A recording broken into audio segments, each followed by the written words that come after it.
Good Count Corla. Minister, I welcome this debate and indeed many of the provisions of this particular bill.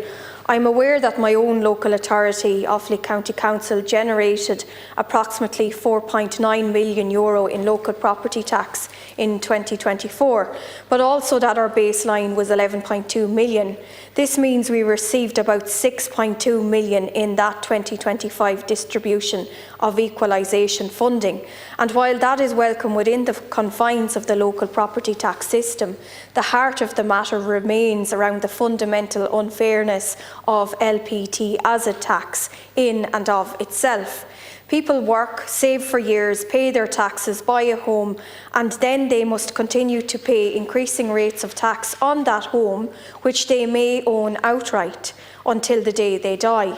I do note, however, that the bill allows for tiered rates for higher value properties to ensure that higher value properties contribute proportionally more, aligning with principles of fairness in taxation. But we all know, Minister, that house prices are radically out of step with actual value. There is scope for a significant amount of inequity to flow into the LPT system.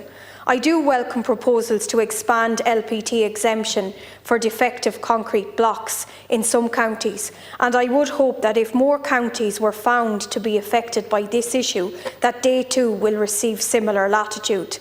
What I really think we should be doing, however, is finding every way possible to tax not the ordinary homeowner and the ordinary worker, but the massive vulture funds and investment funds that are swooping in and wiping out any possibility of Irish couples and families from bidding on and owning their own home. So while we are here today discussing local property tax, we have to accept that we desperately need an urgent debate on how our taxation and property purchasing systems are facilitating the expansion of the housing collapse for ordinary people. I do accept, Minister, that as the LPT is apparently here to stay, at least there is an attempt in this bill to introduce a fairer LPT calculation method that supports homeowners affected by defective concrete blocks, and to provide local authorities with greater flexibility and to adjust deferral thresholds to account for inflation. Thank you, Deputy